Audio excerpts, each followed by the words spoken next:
All right, excellent. Thank you all for joining us today in the fourth of our AEP Educational Series. This is the wrap-up, final questions, and my intent today is to kind of just cover a few basic points, but it's more for you, the attendees, to ask any final questions on any topic that you want. But first, I'd like to introduce Ken Heckman. Ken is the founder and CEO of Axia Cooperative. Now, Axia is this year's educational sponsor and has sponsored these webinars, allowing us to bring you all of this information at no cost. Ken is going to provide you a little information about Axia and how you can leverage their national cooperative contracts to deliver savings and efficiencies to your agencies. Go ahead, Ken. Thanks, Brian. Appreciate it. Thanks everyone for allowing me a few minutes. I'll keep it brief. I know this is the fourth in the series, and we are just so delighted to have sponsored this series. And we are just big supporters of NPI and the AEP award. We just view it as such a prestigious award and really the highest honor for your profession.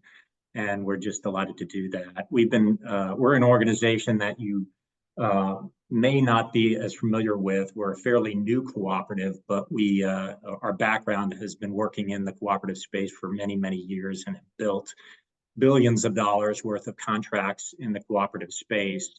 We're working actively with AEP award winning lead agencies, and that's kind of unique. We're really the only cooperative that exclusively uses AEP award winners as our lead agencies to provide contracts that you can piggyback. We do that because of the recognizing that you can trust these the process they go through will be very similar to what you're used to yourselves, and we want to make sure that we come away with awards that not bring you value but also meet your procurement standard and that you can put your name behind. So we're excited about not only sponsoring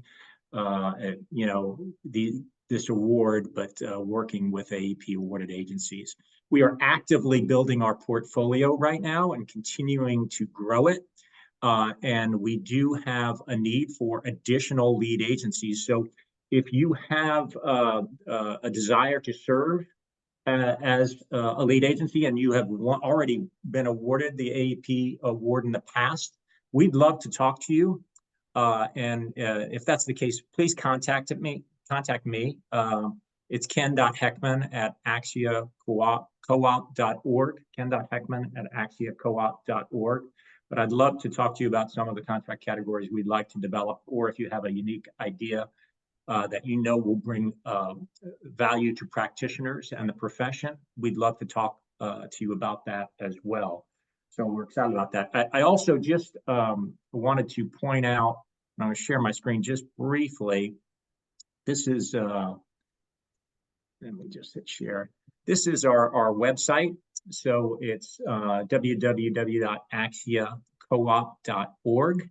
And I just invite you now or right after this call to go ahead and register your agency here, just so we know who you are and you can benefit from the contracts that we're developing, and we can send you information. So I'd ask you to go visit our website, check out our current contracts, see the ones that we have in process, and also register your agency. So with that, I told you I'd keep it brief. I just want you to know that we are dedicated to your profession, to the practitioner community. We are committed to bringing you value and maximizing the value that you can bring to your organizations, and we'll work very diligently and with you very diligently to make sure we achieve those goals. So good luck with your application process.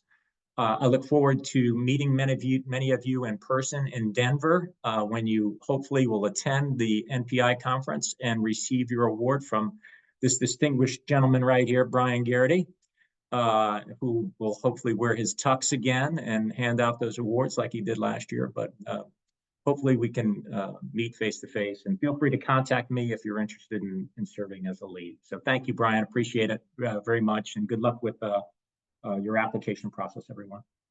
Thanks, Ken. Appreciate you and Axio Co-op in recognizing the value of the award, sponsoring our educational series. And I want to reiterate that Axia is the only co-op that only uses AEP award recipients as their lead agencies. So thank you for that, Ken. And we'll go ahead and get started. So I just want to, well, first off, I want to mention that we do have quite a few AEP evaluators in the room today, and I appreciate them attending. So again, feel free to ask any questions as we go through, and we can talk about criteria, process, the actual application itself, or anything that you wish. I would ask that everybody keep yourselves on mute unless you would like to ask a question. If you would, you can go through chat and we'll be monitoring the questions in chat, or you can open up your mic and ask a question at any time. And with that, I'm going to go ahead and share my screen and take you through just a couple quick pointers on the application process itself as a reminder for those of you that may not have done this in the past or are getting ready to start your application now. All right, so the first page that I wanted to show you is the application information page.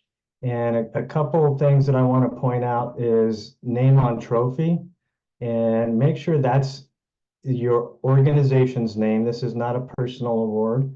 So make sure that you have it on there exactly how you'd like it to be engraved on the trophy.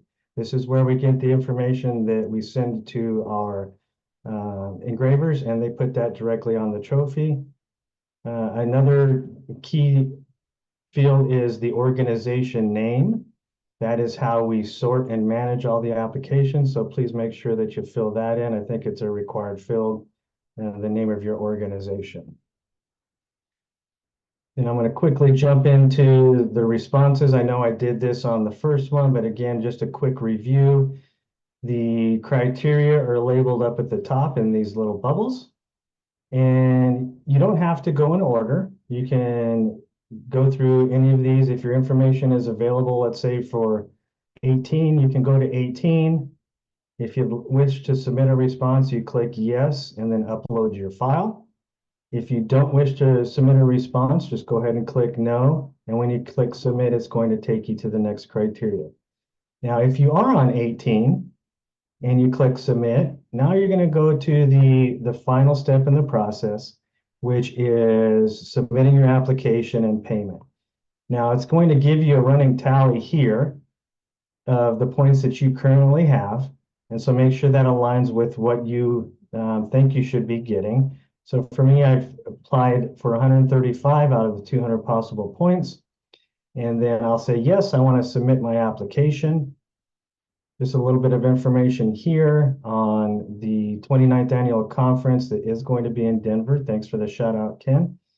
And we do remind people that applications have to be received by May 15th, and that's 11:59 p.m. Central Standard Time. At midnight, the application process closes. So I'm going to go ahead and hit continue. Now this, I'm going to show this again because this has confused some people in the past. If you are an AEP, excuse me, an NPI member, you do get a discount. And to get that discount, you're going to click on this link here.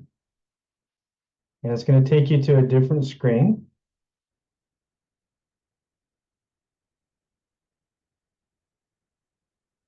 And it's not taking you to a different screen. There we go. This took a bit to load. You're going to click on register. And then after you register, sorry, I got to get my cat out of the way. After you register, if you are an NPI member, you're going to submit those credentials, which is the member of your organization that holds the membership. It doesn't have to be the same person that's submitting the application. It could be a different person. You will just put in their credentials, which is their user ID, email address, and their password. And then you'll get a code. So here's my information. And then if I want to pay here, it's already registered, it's already recognized me as a member because I'm logged in. Then I click on next. I'm not going to do it here because I'm not ready to pay. but then it'll give you the discount code and take you back to the other screen. And I'm having a hard time getting to there we go. My control bar is in the way. Okay. It's going to take you back to the payment page. So it leaves this tab open. But remember, when you get the code, you're not finished. You have to come back and enter it here and to submit your application.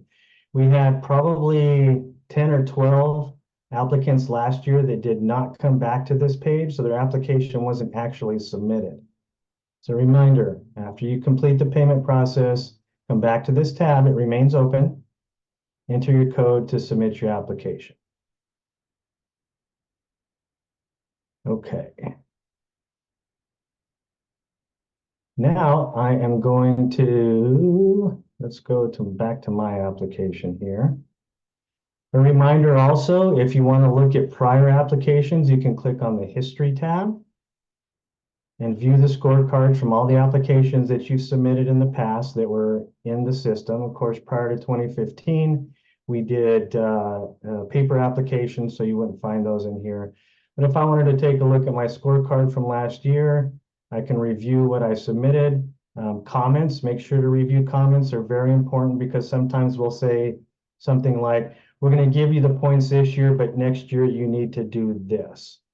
And if you don't do this, you won't get the points again next year because we do see our comments that we've left in the past and can review those as we're reviewing your application. All right.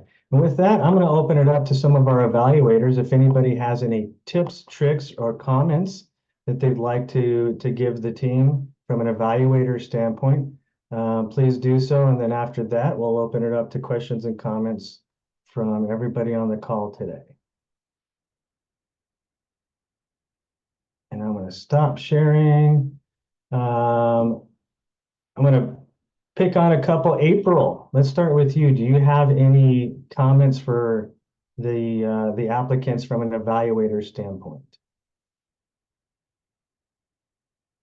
One thing that we sometimes see is that people upload a blank page for criteria that they answered no to, and that just provides unnecessary review for us to review something that doesn't need to be reviewed.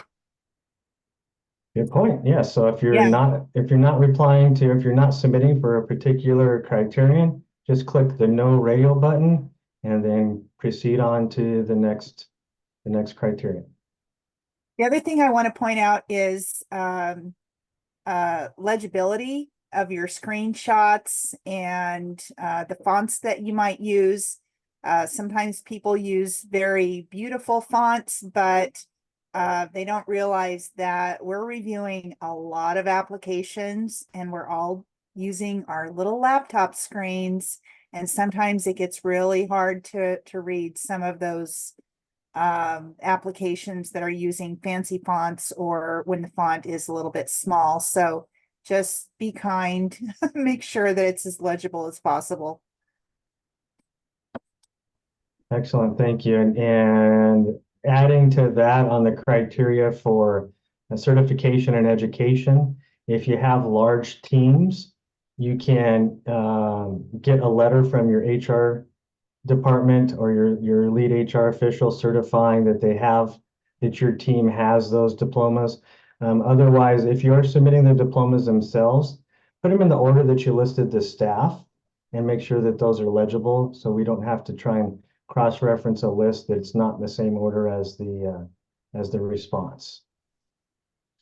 And to add on that, Brian, make sure that the size of the diploma ideally is the same. Sometimes we will see some different size diploma, which makes the PDF all hard to look at. So that's another consideration as well. Excellent, thank you. I have a question. Yes. And it kind of pairs with what the previous evaluator was speaking to, the screen images and clarity. Currently, our external website is going through a facelift. And I was wondering, do Our reviewers, because we also provide, in addition to the step-by-step guide and screen image, do they need us to pause our website updates so that when we present the images, they match the link exactly?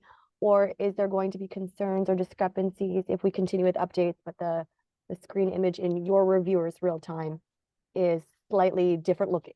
We can Yeah. go either way.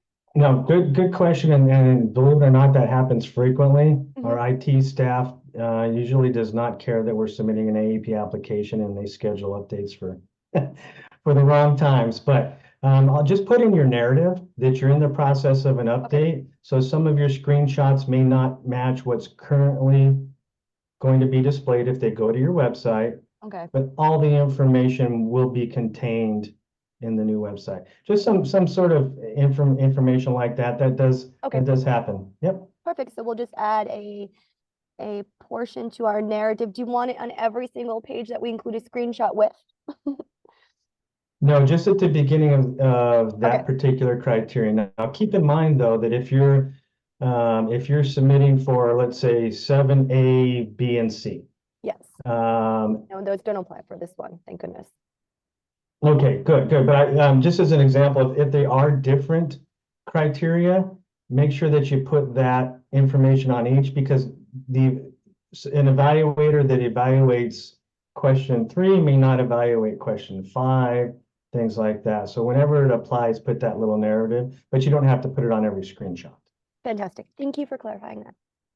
You're Also welcome. Thanks for that your screenshots are dated. So if you can capture the date of your screen, that would help support your explanation that, as of today, this is what it looked like, although it might change tomorrow. Excellent. Thanks for the question, and thank you, April.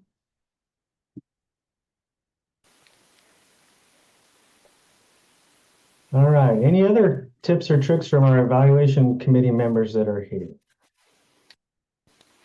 I would say, just really watch the dates and be concise. If the criteria is asking for a summary, to not include the whole report, do the summary and then add the first and the last page that would tie that report, those summary numbers, back to the report that you're providing. Excellent. We don't need Thank the you. entire report.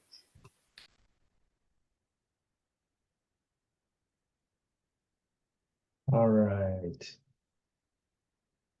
I've had a couple of questions on, I mentioned criterion 7, and I've had a couple of questions that I've received emails on regarding that and the new certified systems and what you should submit on that. And so I'm going to just go back into the application itself.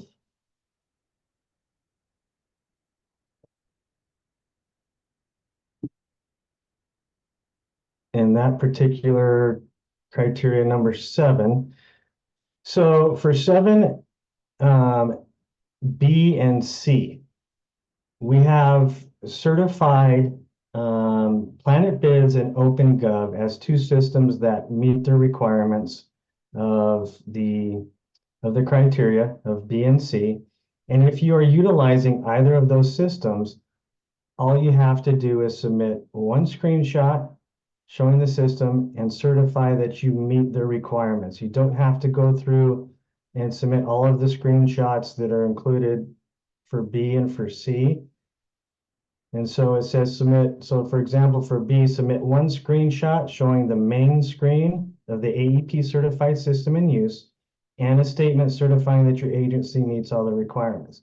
So for example, if you're an OpenGov user, you would show the homepage of OpenGov, which would have your logo on it and some additional information. And you could say, I certify that through OpenGov, we meet all the requirements of this criterion. Similarly, for 7C, we ask for one screenshot that shows the evaluation page of the AEP certified system in use, and a similar statement saying that you meet all the requirements. Now, this doesn't mean that only Planet Bids and OpenGov can meet the requirements. This just means that they've gone through the certification process. We've had a team review their systems. We know that they meet all of them, And so as long as you are using those systems, you only have to submit the one page. Other systems, for example, my agency, we use Bonfire. I can still meet the requirements, but I have to go through all the steps in the criteria. Anybody have any questions on that one, on criterion 7?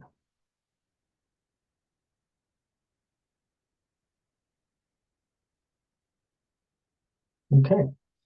So now let's go ahead and open it up to any questions about the process, payment, model submittals, any of the criteria. Feel free to put them in chat or jump in. So I'm going to go back to the chat here and make sure that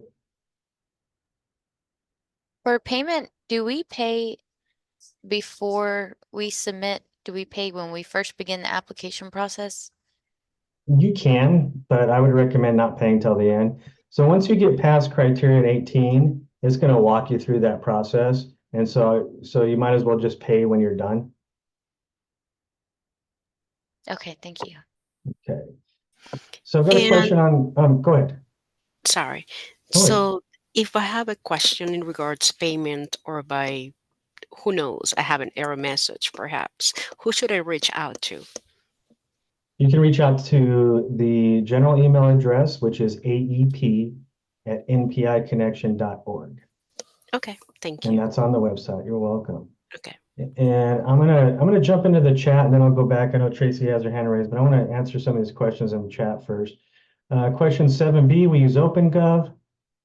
Question says to include a screenshot in the response or any specific items that need to appear in the screenshot. Again, for 7B, it's just the main page and then a statement from you. For 7C, it's the evaluation page and then a statement that you meet all of those. Criterion 9 states that the agency must provide justification of the totals provided. What is considered as justification? Let me go in here. And so I guess it depends on what you're using. And so are you using a report out of your financial system? Let me take a look exactly where it says justification. Don't have all of the criteria memorized, most of them. If we have any evaluators on the team that are doing 9, you can jump in as well.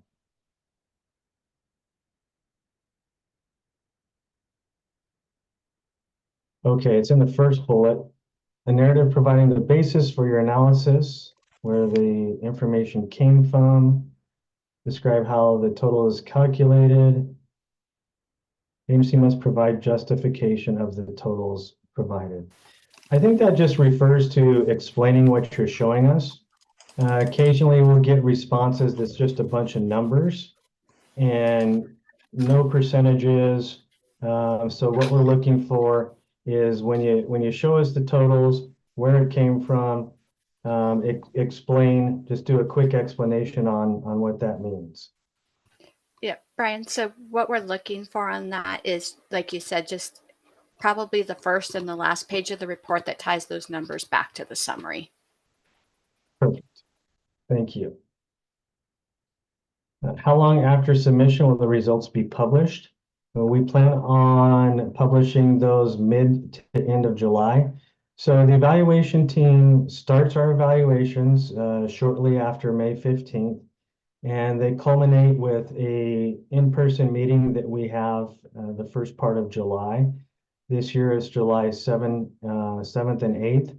And so that's where we finalize all the applications. Now there are some administrative things that we have to do after that, but generally we try and get all the notifications out mid to end of July, which is the emails, the scorecards, the notices of achieving the award or not. So hopefully, start looking at those mid to end July. And Bob asks, are the points all or nothing? Yes, all of the criteria in the application are worth either 5 points or 10 points. They're objective. We don't award partial points. So unfortunately, if you miss one out of three things that you're supposed to submit, you don't get any points. It would be 0. Do we have a preferred font? No, I'll just go back to what April said, something that's legible, whether it's Arial or Courier or Times New Roman. I would stay away from the serif fonts just because they are a little bit harder to read. Art asks, is it acceptable to resubmit something that was submitted for the previous year's AEP submittal as long as it meets all the requirements, such as on or after January 1st, 2023? For example, a process improvement that occurred in early 2023 that was used for the 2023 AEP submittal. Now, Art, if you're referring to criterion 18 for the process improvement, the answer to that is no. For all other criteria, as long as it meets the dates. So, for example, if you did an RFP in February of 2023 and you submitted that information for one of the criteria for the 2023 application that you applied for in May, it would still work again this year.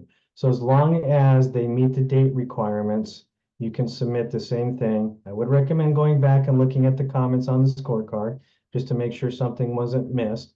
But only for criterion 18, you cannot submit a project that was previously submitted. It has to be a different project. And I'll complete on that it's very rare that people submit a project that was completed on January of the same year that they submit an application. It's not rare, but when it happens that we fail them because there's not enough time before project completion and seeing performance results. So I would caution you that if you decide to submit a project that was completed on or after January of this year, for instance, that you have a project that we can see clear performance results. And on top of what Brian just said, you could not submit it for next year. So you may as well choose another one that you have enough data to show performance results. Perfect. Thank you, Francois. We do have a few more questions in the comments, but I'm gonna take a pause. Tracy's had her virtual hand raised for quite some time. So Tracy, go ahead and jump in with your question. This will be my first year that I'm helping with creating our submission. And one of mine is 10B for certification. Mhm. So is the only restriction on this, or as far as them being eligible, that they have over 3 years experience in procurement? Because we have some people that just finished their 3 years who technically couldn't test for some of these until the fall because it's so recent. And so I'm just curious if there's other criteria for us to look at as far as if they're eligible, or if that's the only thing that we're looking at. Yes, the 3-year requirement determines eligibility because some of the certifications require you have that 3 years. Understanding though that your people just made their 3 years and have been unable to test, I would recommend putting that in the narrative and say, they just completed their 3-year mark in January. Testing window isn't open till the fall, so we are considering them as not eligible, if that makes sense. Is there an easy way? So I'm not familiar with the requirements for some of these, like the supply management ones and that sort of thing. Do you guys have any sort of matrix that goes by telling us how they qualify to test for some of these, or is it just looking up most of them to see otherwise? Yeah, we have not put together that sort of information. You would just have to go to the website for that particular association and take a look. Okay, thank you. You bet. All right, back to the comments here, the chat.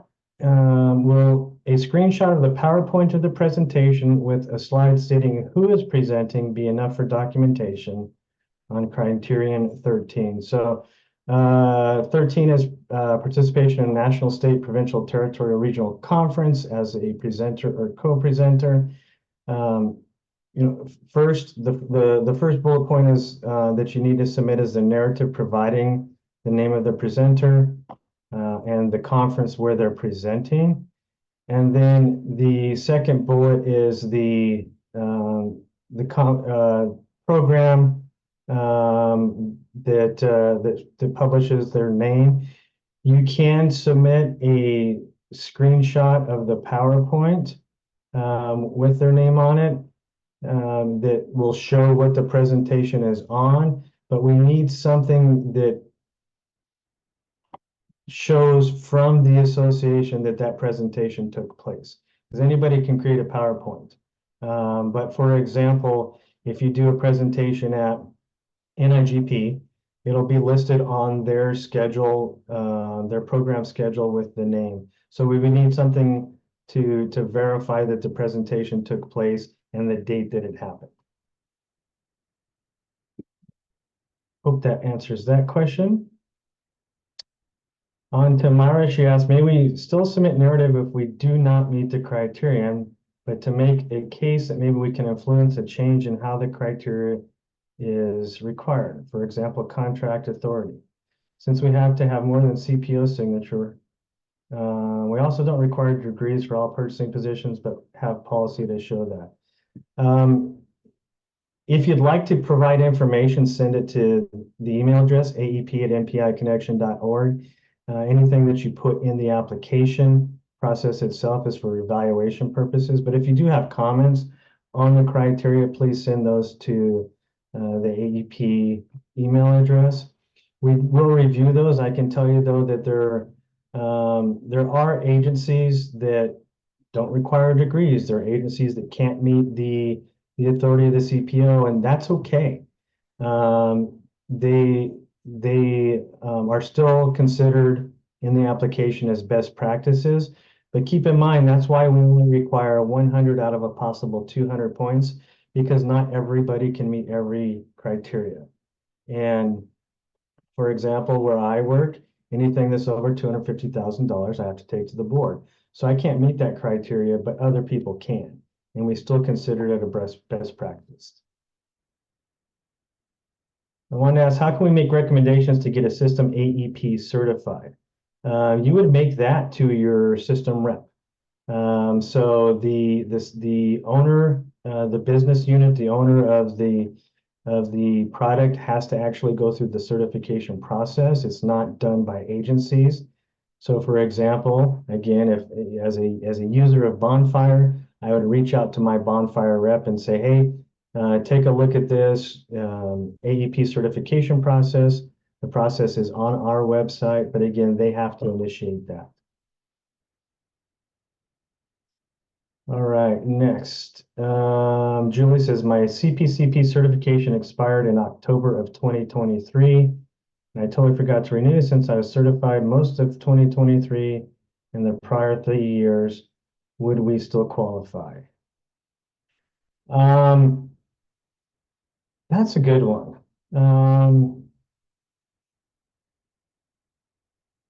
Any of my evaluators have any comments on that? So this is for the P card certification. I think my thought is yes, but with the caveat that it has to be, we would have to see the renewal in the next application. Okay, That's my thought. thanks, Brandon. Yes, sir. All right, Wanda says Ion Wave is a popular bidding platform. Agreed, and hopefully they will become certified in the future. For questions 4A and 4B, would you like to see every question in the survey or just the first few? I would say provide enough to show that it's a comprehensive survey. It's not just related around one transaction or around a P card program or a surplus program. The surveys are intended to let's go back. 4A is the internal survey. So we want to make sure that it's on multiple procurement topics and that it is complete. So you don't necessarily have to list every question, but I would say make sure that that you do show enough that shows that it's that the survey was done on multiple procurement topics. And similarly, for your external customers, which are your vendors or contractors, again, we want to make sure and see that the survey itself was on multiple procurement issues.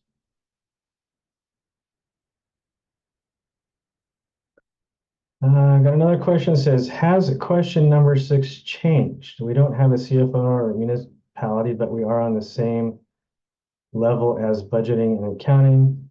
Can we qualify for that criteria that way? Criterion 6 changed slightly, and we just put some additional language in there to help articulate what we were looking for. So you may not have a chief financial officer, but I would assume that procurement, accounting, and budget would report to one person. So if you can show that they're on the same level, it doesn't necessarily have to be reporting to a CFO, because in different organizations, people are called titles are different. So we chose chief financial officer, but it could theoretically be a different title, and just make sure that you show that you're all on the same level. All right, I'm through chat. Let's go to the raised hands. Art, what is your question, sir? Yeah, my question is for number 8, continued pursuit of excellence. Does it have to be a project that realized the savings for the entity, or can it be something like reclassifying your personnel titles so that HR could do a compensation study that more accurately reflected your pay ranges so that you could be paid appropriately? And so I mean, it doesn't have any way of measurable any performance results, but it did result in staff getting higher wages and being compared to the right categories, those kinds of things. Mm-hmm. Is that considered an acceptable pursuit of excellence, or? Well, I'll give my comment, and then I'll let Francois comment on it as well, because he does evaluate a lot of Criterion 18. My comment on that is that sounds more like an HR project and not a procurement-related project. I think it's a good project because you're helping out your employees, but it's not a procurement process improvement, which is really what we're looking for there. Francois, do you have any additional comments on that question? No, I was gonna go the same way in terms of process improvement. So it has to be a procurement-related process improvement. So I agree with Brian. It's a great thing with what you're doing, but it's not a procurement process improvement. If we go to the first level of evaluation that we will look at, it's to make sure that it's a procurement process improvement. So that would be off as far as I'm concerned a little bit. Okay. Yeah. I mean, from our perspective, we have to initiate that. It's not HR doesn't do that. No. So if we didn't do it, it never would have happened, right? So that's why I was asking. No, I think it's a good project, but the intent of that criterion is really centered around procurement process, policy and procedures, not around your people. And just so you know, the projects don't have to always be, the measurements don't have to be related to dollar savings as well. It could be like cycle time reduction or any other type of measurable improvement that we could see, and it's not always dollar savings associated. All right, thank you for the question. Julie? It's the first time I've seen a name spelled that way, so I hope I'm actually pronounced Julie. You are. I love my name. I love the spelling. It's awesome. Thank you. On number 1 for the ethics, adopting the ethics policy, we are going to be doing that for the first time. So I want to make sure we're doing it correctly. I'm the chief procurement official, and so I was going to put together the document and adopt the NIGP ethics and have that posted on our website. And I was also going to have our senior finance director, who I report to, also sign that document. But is there anything else we need to do on there? we don't need to take our policies and procedures to council for approval for it to be official. As long as we have director approval, it is official. But is there anything else we need to do to make sure it's in that any particular language or anything? I would just show that you are the chief procurement official, that you've assigned it and adopted it. And then again, if you have a senior finance official also sign it, to me, that satisfies the evidence that it's established as official policy. Okay, we will do that. All right, thank you. You're welcome. All right, we still have about 15 minutes. Any other questions?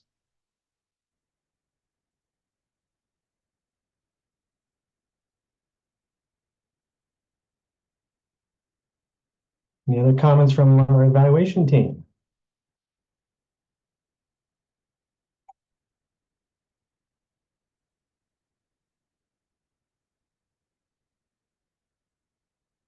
Sherry, how are things in Oro Valley? They're great. Glad to hear. Loving it, yeah. Trying to live up to your legend. I hope that's a good thing and not a bad thing. Oh, it is, of course.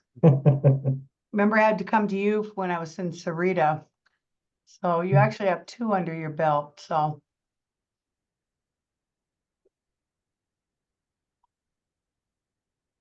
All right. Anything else? Wanda, thank you for the comment. I have one question for number 18. Sure. We moved from a complete paper P card process when I started with the organization, and we are now completely electronic through JP Morgan's payment net system. So, and it was a huge 9-month process that I did by myself because I was a department of 1 at the time. And so I was going to use that for number 18, but would that be something that would qualify moving completely paper-based to electronic? That's a good question. Again, I'll give my comment and then let Francois respond as well.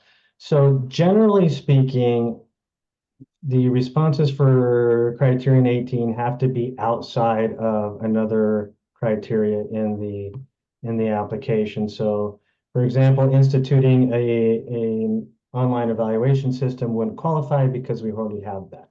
However, this one sounds a little bit different because in the P card program, we ask for a P card policy manual. We ask for an audit or the CPCP Certified Procurement Card Professional certification.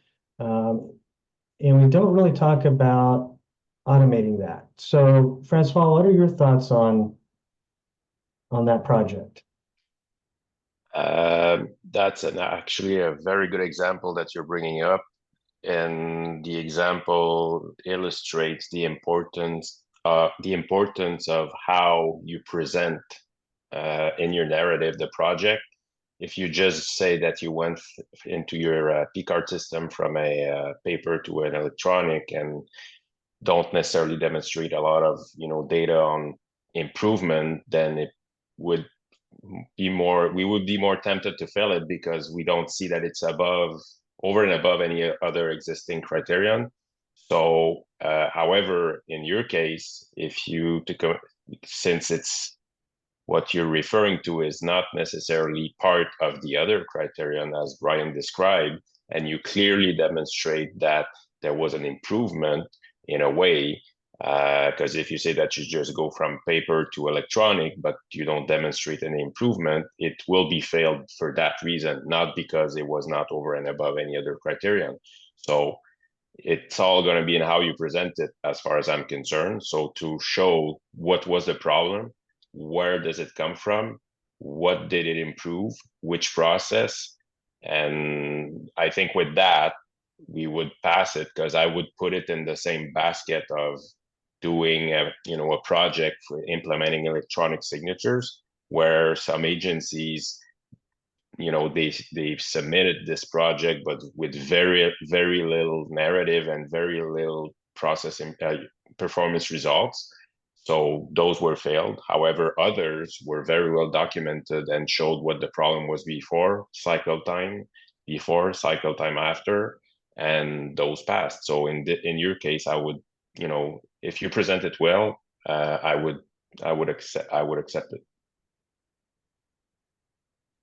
Thank you. I think I could do a good job presenting it. There's a lot of different improvements that came with the entire process, so we'll make sure Yeah, to that highlight those items there. yes, and make sure that they are quantifiable. That it's because sometimes the improvements are being presented in a very qualitative way. So for us, I mean, it's a judgment call, and if we feel it's not, you know, objective enough, then it may become a fail. And on these ones, there's two of us, as you know, that evaluate. We may, you know, argue and challenge each other on that and come to a consensus, and then could be challenged by the rest of the group as well. So in order to avoid all of that, make sure that it's quantifiable as well. One more question on that topic, if it's okay. So some of our performance measures are somewhat related to our P cards. So in our performance measures, we have our increase in rebates, we have our reduction in requisitions and increase in P card usage, which is an efficiency of cost savings, time and labor, and resources. So those items are mentioned in our performance measures, but also are affected by the implementation of the electronic approval process. I don't want to, so those are kind of like our qualified items that document the improvements. So that's where it could kind of overlap. Should I steer away from mentioning the increase in efficiencies number wise because it is also some of our performance measure items? Well, I'll go and you complete me, Brian. But I think you got to be careful that the improvements that you're presenting are not the fundamentals of why you have a P-card system. So if that's the improvements you're presenting solely, then I guess we go back to what the other fundamental of the other criterion is, which could be that. So that could become tricky that we say, you know, it's just because of that side, it's not over and above any other criteria. However, I'm sure there are some performance results that are strictly related to going from paper to electronic, and it's not necessarily there that are specific to that. So I would put emphasis on those rather than the ones that are related to the fundamentals of having a P card system. Got it. Perfect. Yeah. Thank you.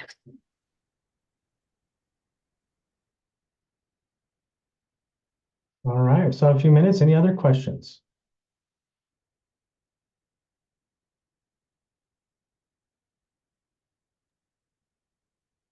Yeah, I just Okay. wanted to thank everyone, especially on this call and everyone who submits their AEP application, whether it's your first time or whether you're submitting it year after year. We recognize the hard work that you put in for each application, as well as the work that you put in throughout the year in order to maintain those standards. And I just want you to know that we review each application very seriously and very carefully, and that we want to recognize your excellence, and that we do appreciate the time that you take to submit it. I know it seems tedious sometimes, and sometimes duplicitous in some areas, but we know it's a lot of hard work, but we sincerely appreciate it. Well said, April. And you know, I'll also add to that all of us are volunteers, and we're all practitioners in our own right. And most of us submit our own AEP applications, or at least our teams do. So we're very involved in the process. We are very proud of the award and the program, but it takes everybody to submit applications to keep this program running and recognizing the professionalism of our of our procurement function and the value that we add to our agencies and the communities we serve. So I would also like to extend that thank you. And I would be remiss if I did not mention one of our evaluators who's retiring from the team. Unfortunately, he's not on the call today, but I still want to give a huge shout out to Philip Ellison. Philip's been on the AEP evaluation team and a right-hand man for me for about the last 10 years. And he has taken on a new position in an association. He's going to be the president of TASBO, which is a Texas Association of School Business Officials. So thanks to him. If any of you know him or see him, especially you Texas people, not that Texas is not a big state, but if you happen to know Philip, reach out to him and congratulate him. And I extend our thanks to him and the effort and the work that he's put into the AEP evaluation program as well. All right, and with that, just remind you, May 15th is the application deadline. Don't wait till the last moment, please, because if you have any problems submitting for any reason, we cannot extend that submittal due date and time. It's going to close on April 15th. And thank you to Ken and Axia Cooperative for sponsoring the AEP Educational Series. And we hope you reach out to him and see what he has to offer for your organization. If you have any questions from here until the 15th, aep@npiconnection.org. I will remind you, I also am submitting the application. So please not everybody wait till May 15th to ask questions. Get those to me as soon as you can. All right, and with that, thank you all. Good luck on the application, and we are excited to review all the submissions this year. Take care.